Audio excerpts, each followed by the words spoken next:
Hello friends, welcome to my channel Dhanashree classes. आजच्या या व्हिडिओमध्ये आपण मराठीची वाक्य इंग्रजीमध्ये कशा पद्धतीने करायची ते येथे बघणार आहोत। आणि आजच्या या ज्या वाक्यामध्ये बघा, एव्हरीवेअर, एव्हरी, एव्हरीवन, एव्हरीडे असे जे शब्द आहेत ते शब्द वापरून आपण ते मराठीचे वाक्य इंग्रजीमध्ये करणार आहोत। ठीक आहे, तर पहिलं वाक्य आहे बघा, तो इथे दर रविवारी येतो। आता हे जे मराठीचं वाक्य आहे ते आपल्याला इंग्रजीमध्ये करायचं आहे। तर मराठी वाक्य इंग्रजीमध्ये करताना आपण सुरुवातीला कर्ता इथे लिहितो। ठीक आहे, आता या वाक्यातील कर्ता काय झाला? तो। तर तो साठी आपण काय लिहायचं आहे? ही। ठीक आहे, आता येतो म्हटलेलं आहे, येतो हे काय झालं? क्रियापद झालं। क्रियापद हे 2 नंबरला येतं। आता क्रियापद येतो म्हणजे काय? कम। मग इथे लिहायचं आहे कम। आणि येतो म्हणजे क्रियापदाला आपल्याला यस प्रत्यय लावायचा आहे। येणे म्हणजे कम आणि येतो म्हटल्यावर कम्स। He comes. कम्स नंतर पुढे काय येईल? इथे।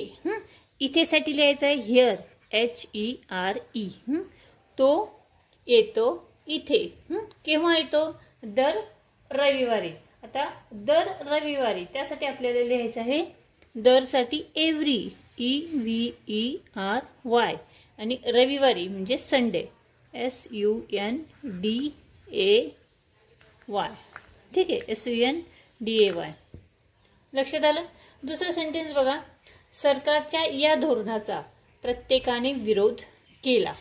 हे वाक्य थोडंसं मोठं आहे, पण तेही वाक्य आपण कशा पद्धतीने लिहायचं आहे बघा, सरकारच्या या धोरणाचा प्रत्येकाने विरोध केला।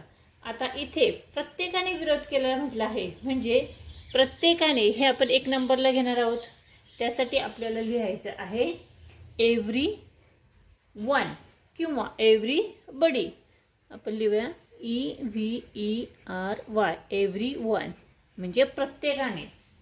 एव्हरीवन अपोज, विरोध केला, प्रत्येकाने विरोध केला। प्रत्येकाने हे झालं कर्ता, प्रत्येकाने विरोध केला। एव्हरीवन अपोज, केला म्हणजे क्रियापद काय झालं? अपोज। ईडी लावलेला आहे क्रियापदाला, OPPOSED। एव्हरीवन अपोज या धोरणाचा। या धोरणाचा म्हणजे this policy, POLICY। This policy कुणाचा? सरकारच्या धोरणाचा म्हणजे सरकारचा म्हणजेच ऑफ गव्हर्नमेंट, GOVERNMENT।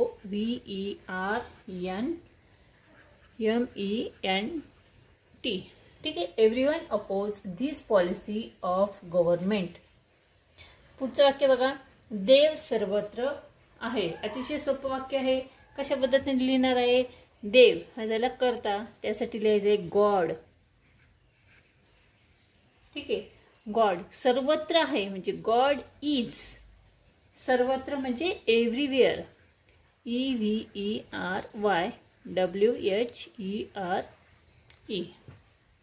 समजलं?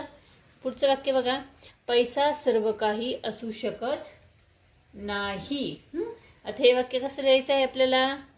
पैसा सर्व काही असू शकत नाही म्हणजे सर्व काही, यासाठी आपल्याला लिहायचं आहे एव्हरीथिंग किंवा सर्व काही, सगळं काही, एव्हरीथिंग, EVERYTHING।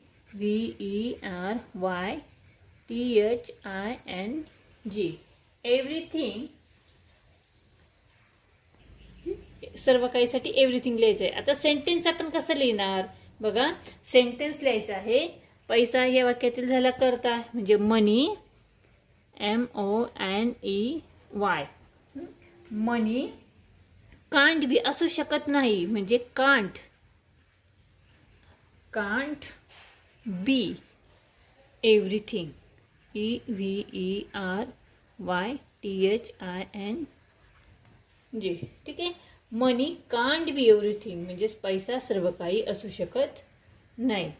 आणि लास्ट सेंटेन्स बघा, मी माझा चष्मा सगळीकडे शोधला। अतिशय सिंपल वाक्य आहे।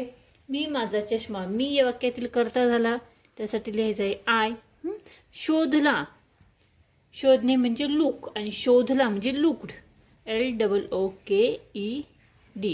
आय लुक सगळीकडे म्हणजे everywhere, EVERYWHERE. I looked everywhere for